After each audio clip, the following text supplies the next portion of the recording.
Olá pessoal, no tutorial de hoje a gente vai aprender como fazer placas de circuito impresso. Então, a primeira coisa que a gente precisa é um software que crie um esquema elétrico que a gente vai passar para a nossa placa de fenolite. Então, um software que eu sugiro para vocês começarem é o Proteus, que ele tem várias ferramentas, muito bom de trabalhar, assim, bastante recurso para você estar ajustando a tua placa do jeito que você achar necessário.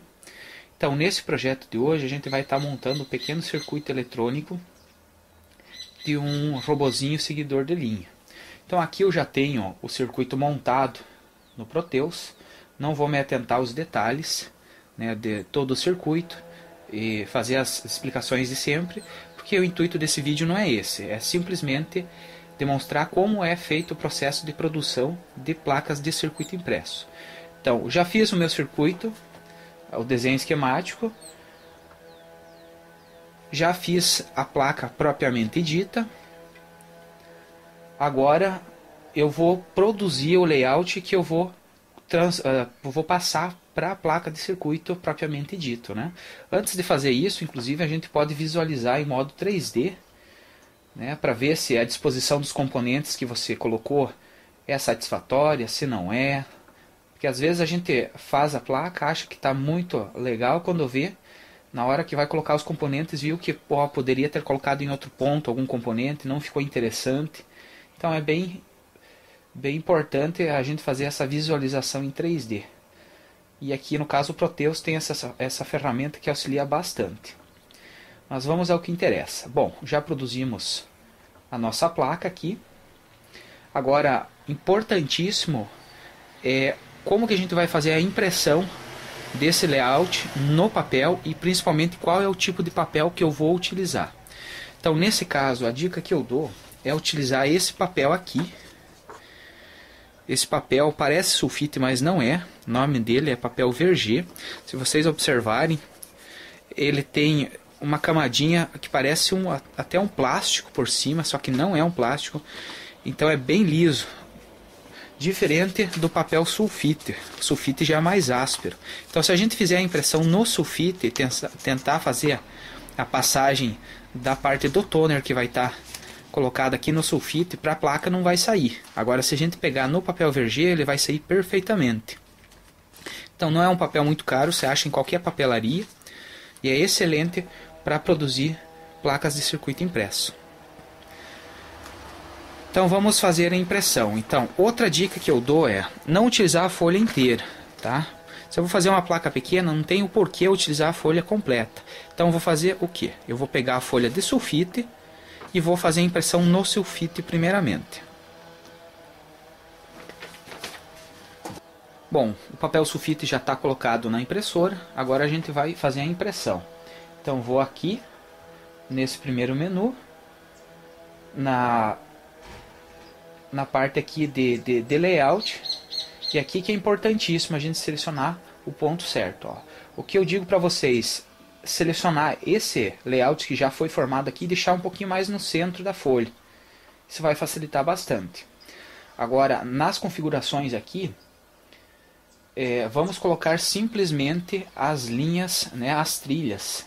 Então, esse item a gente vai desmarcar.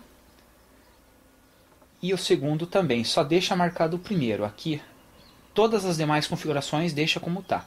Principalmente a escala, né? Se a gente trocar a escala, não vai dar certo para fazer a colocação dos componentes.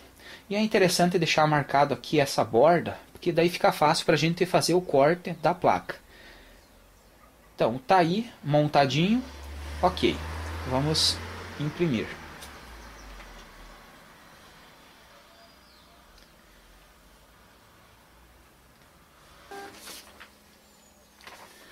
Então, percebam que o nosso esquema já saiu. E é importante também, se você vai colocar um logotipo, um nome, ó, sempre colocar invertido, tá certo? Porque na hora que a gente for fazer o processo de passagem desse toner para a placa de fenolite, ele vai ficar invertido e acaba ficando certo. Tá? Então sempre os logotipos ou nomes deixar invertido. Toda a parte das trilhas deixa normal, tá certo? Vejam que ficou mais ou menos assim no centro da página aqui, ó. Não ficou muito na borda. O que a gente vai fazer agora? A gente vai pegar um pedaço, não muito grande, do papel verger, um pouquinho maior do que o meu circuito, e vamos colar sobre essa figura.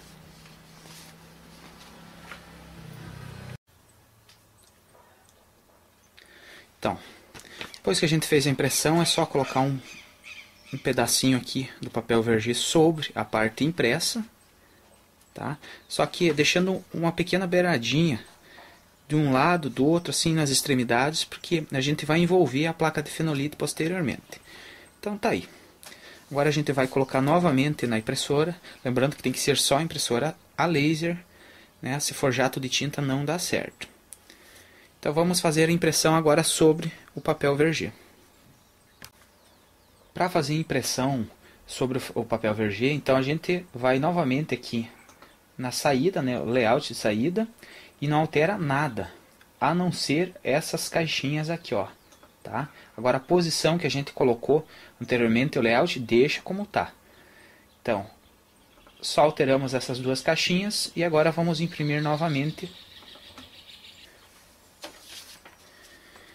Então tá aí, percebam que a gente fez a impressão no papel verger exatamente onde estava o anterior. Agora a gente pode aproveitar, né, ao máximo desse papel. Então uma folha vai dar para fazer vários circuitos. Agora chegamos num ponto importante, a hora de trabalhar com a placa de fenolite. Então percebam que aqui eu tenho uma placa relativamente grande, a gente não vai utilizar toda ela, né? Então nesse caso é de extrema importância que a gente passe um bombril para tirar todas as impurezas que estão em cima, né? Toda a sujeira. Então percebo que até tem um brilho diferente, ó, na parte que eu passei o bombril e na parte que eu não passei. Então a gente vai só utilizar um pedaço, né? Que é exatamente o tamanho da nossa placa. Então para isso nós vamos colocar, né, esse papel virado com a parte do toner para baixo. Vamos ajustar da melhor maneira possível, dobrar as extremidades e fixar com fita, que pode ser durex ou fita crepe. Então após posicionar, né, o papel aqui sobre a plaquinha de fenolite, prender bem na parte de trás, né? Interessante é não colocar fita na parte de cima, porque quando você for trabalhar com ferro elétrico vai acabar desgrudando. Então sempre deixar coladinho na parte de baixo. Então você posiciona numa superfície que seja meio firme e aquece o ferro elétrico. Só que tem que tomar cuidado para que não seja uma temperatura muito alta. Se for uma temperatura muito alta, essa placa, essa camada aqui de cobre vai acabar estufando e vai soltar. Então se deixa uma temperatura assim, sei lá, assim, menos da metade da potência total do ferro elétrico. E daí você vai passar com muita calma, né, o ferro elétrico sobre esse papel aqui. Cerca de 1 minuto já é o suficiente. Bom, agora chegamos numa das partes mais importantes. A gente tem que tomar um cuidado redobrado aqui para não ter pressa, senão a nossa placa não vai ficar legal. Então o que a gente vai fazer? A gente vai pegar, colocar aqui sob a água corrente e vai passar levemente com o dedo sobre esse papel, o dedo, para que essa camada de papel que está na parte de cima acabe saindo. Só que a gente tem que fazer com muita calma para que a gente não acabe tirando a camada de baixo e retirando com ela a parte do toner. Aqui eu já deixei um tempinho sobre água corrente e já a gente consegue visualizar um pouco que essa parte, ó, eu já consegui tirar a parte de cima, as laterais ainda não. Então percebam que ela vai soltando, ó, com grande facilidade. Essa é a vantagem de utilizar esse papel. Então a gente vai fazer isso com toda a parte da placa, até que fique simplesmente a parte do toner, não tenha mais nada de papel. Sempre colocando sobre água corrente. Então, após executar o procedimento, todo o papel foi retirado, só fica a parte do toner. Então, o que a gente vai fazer agora? A gente vai pegar uma serra e cortar no tamanho desejado aqui da placa. Agora vamos fazer o processo de corrosão da placa. Então aqui eu já tenho o ácido preparado. Se você está iniciando hoje a preparação do ácido, então a dica que eu dou é: primeiro você coloca a água, tá? E depois vai diluindo vagarosamente todo o pó, né, contido no pacote que vem, né? Lembrando que o ácido que a gente vai estar usando aqui é o percloreto de ferro. Tá? Se a gente fizer de forma inversa, colocar primeiro o pó e depois colocar a água, então ele pode causar até uma explosão, porque a reação que acontece é muito forte. Então aqui eu já tenho o ácido preparado, já que eu uso há vários anos, inclusive. Se você já tem o ácido preparado dessa maneira, já utilizou em algum outro momento, para que você possa fazer a segunda ou terceira utilização ou mais utilizações, então você tem que primeiro aquecer esse líquido que está aqui dentro. O ideal seria colocar uma vasilha ao redor aqui e colocar água quente, de preferência fervida, e fazer o aquecimento por banho-maria. Aqui eu já fiz o pré-aquecimento, né? Estou sem a vasilha ao redor, mas o ácido já está aquecido. Agora a gente vai colocar a placa, né, que a gente já passou a parte do toner, e vamos mergulhar no ácido. Então, para que o processo aconteça mais rapidamente, a gente vai fazer movimentos, né, de subida e descida no ácido, mergulhando a placa. Quanto mais rápido for esse movimento, o processo vai se dar mais rapidamente. Então isso demora, depende da placa, né? Às vezes a questão de 2, 3 minutinhos, às vezes se leva 10 a 15 minutinhos, dependendo da concentração que você tem aqui de ácido. Cerca de 5 minutinhos depois, a placa já está com o processo de corrosão completado. Então só mais um lembretezinho, ó, quando a gente for trabalhar com esse ácido, seria interessante retirar todo e qualquer anel ou relógio que você utilize, tá? Porque o ácido vai reagir com o metal. Então, para evitar qualquer tipo de acidente, seria interessante tirar anéis e relógios. Então agora a gente vai tirar do ácido e vai lavar essa placa em água corrente.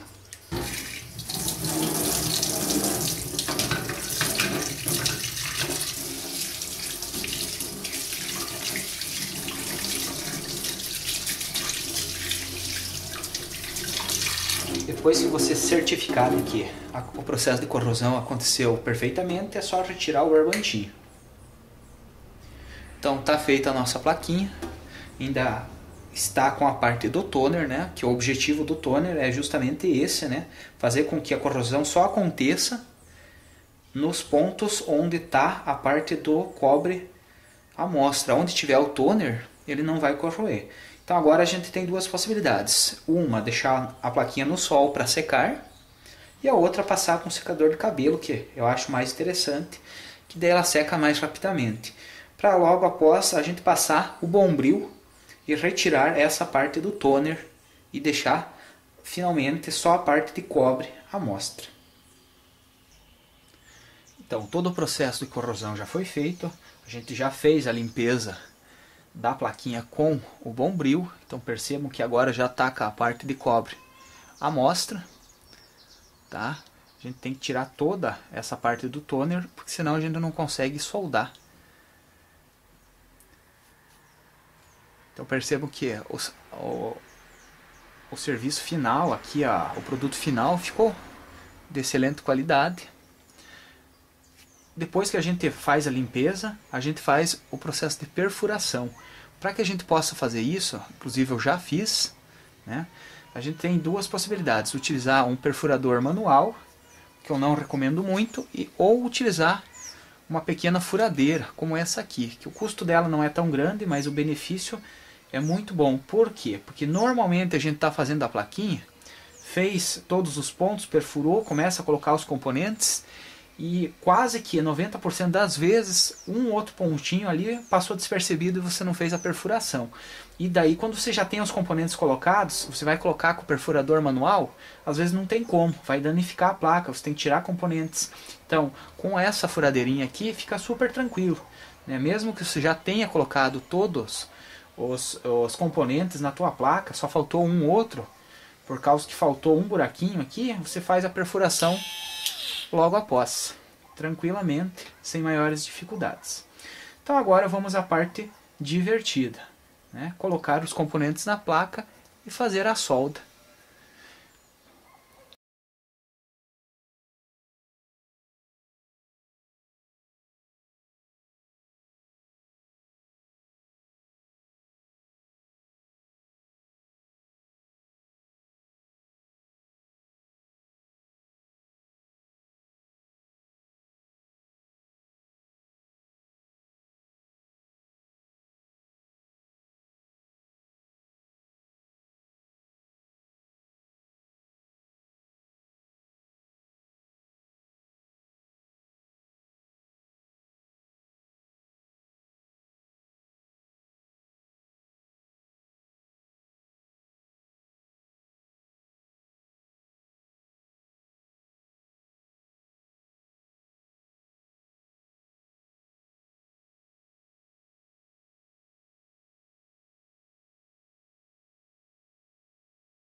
Então tá aí, pessoal, a nossa plaquinha já está pronta, já com todos os componentes colocados, inclusive os cabos de conexão.